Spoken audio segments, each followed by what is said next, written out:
주요 인물들의 독백으로 본 죄와 벌. 안녕하세요. 프리리딩입니다. 오늘은 인간 내면의 심연을 탐구한 표도르 도스토옙스키의 죄와 벌을 주요 인물들의 독백을 중심으로 심도 있게 분석하는 시간을 갖겠습니다. 이 작품은 단순한 범죄 소설을 넘어 인간 존재의 근원적인 질문과 사회적 부조리에 대한 날카로운 통찰을 담고 있습니다. 우리는 주인공 라스콜리코프의 고뇌와 소냐의 헌신, 그리고 작가 도스토옙스키의 사상을 따라가며 이 위대한 작품의 현대적 의미를 조명해 보고자 합니다. 먼저 작품의 중심축이자 모든 비극의 시작인 주인공, 로지온 로마노비치 라스콜리코프의 독백을 들어보겠습니다.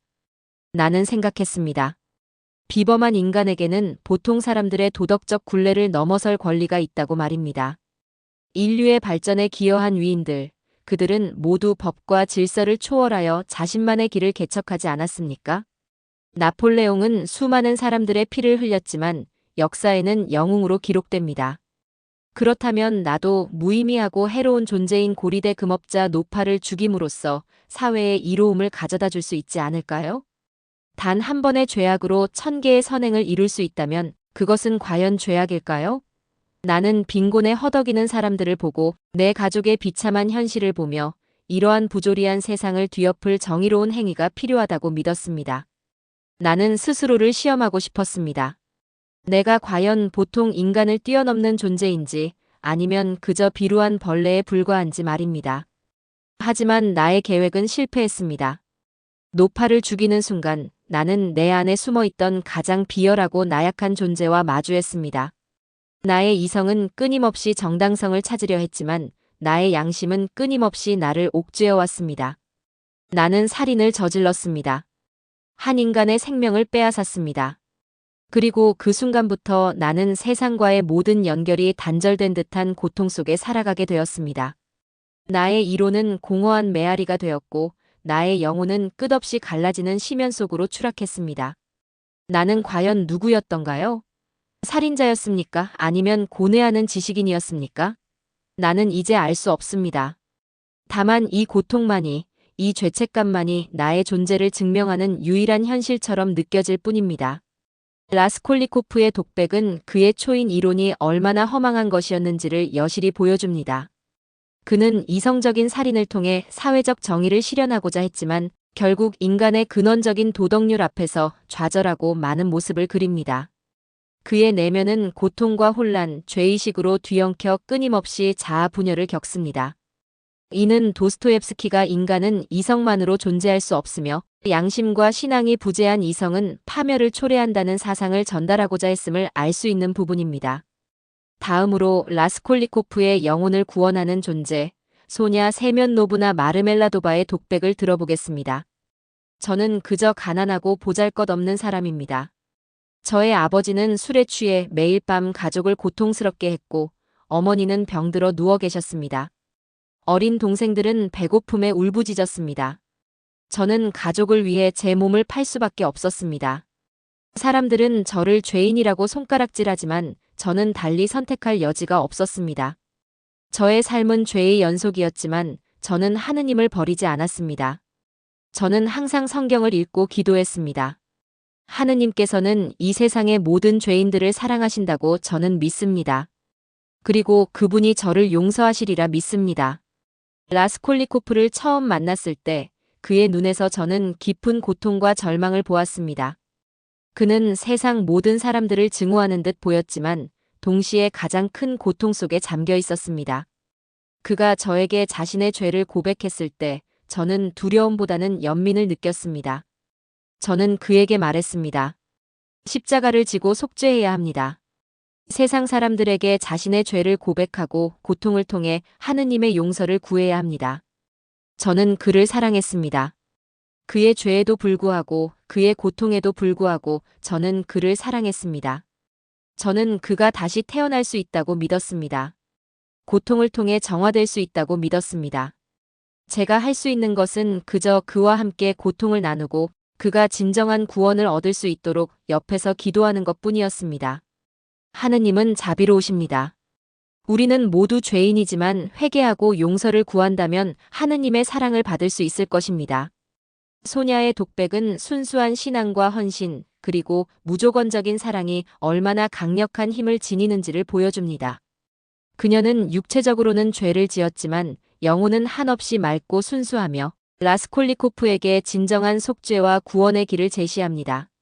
소냐는 도스토옙스키가 제시하는 러시아적 이상의 상징이며 고통을 통한 영혼의 정화와 신앙의 중요성을 강조하는 작가의 사상을 대변합니다. 이 작품에는 또한 예심판사 포르피리 페트로비치의 날카로운 통찰력을 엿볼 수 있는 독백이 있습니다. 그는 라스콜리코프의 내면을 꿰뚫어보며 그를 심리적으로 압박합니다. 로지온 로마노비치, 당신은 참으로 흥미로운 젊은이입니다. 당신의 이론은 참으로 대담하고 당신의 마음속에는 고뇌와 갈등이 가득합니다. 하지만 당신은 간과하고 있는 것이 있습니다. 인간의 본성이라는 것을 말입니다.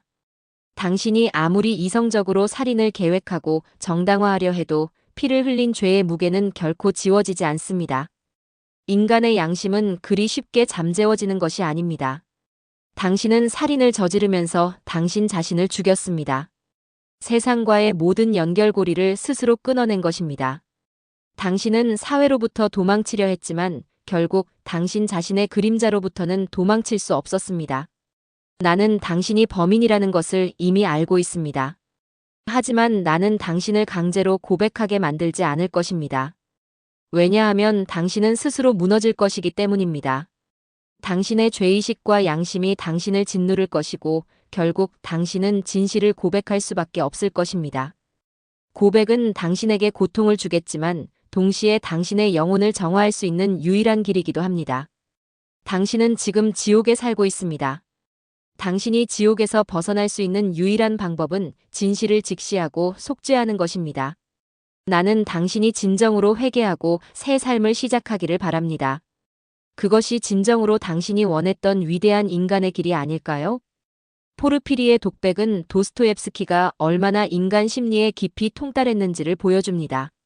그는 외부적인 증거보다는 라스콜리코프의 내면을 파고들어 죄의식을 자극하고 결국 자수를 이끌어냅니다. 이는 인간의 양심이 어떠한 이성적인 논리나 합리화로도 회피할 수 없는 절대적인 가치임을 강조하는 부분입니다. 이처럼 죄와 벌은 단순히 범죄와 처벌에 대한 이야기가 아닙니다. 이는 인간 본성의 복잡성과 선과 악, 이성과 신앙, 죄와 구원에 대한 심오한 철학적 탐구입니다. 라스콜리코프의 초인 이론은 니체의 초인 개념과 유사하게 해석되기도 하지만 도스토옙스키는 결국 이러한 이성주의적이고 도덕을 초월한 사상이 가져올 파멸을 경고합니다. 그는 인간이 단순히 이성적인 존재가 아니라 양심과 신앙을 통해 비로소 온전해질 수 있다고 역설합니다. 특히 고통을 통한 영혼의 정화와 구원은 도스토옙스키 문학의 핵심적인 주제 중 하나입니다.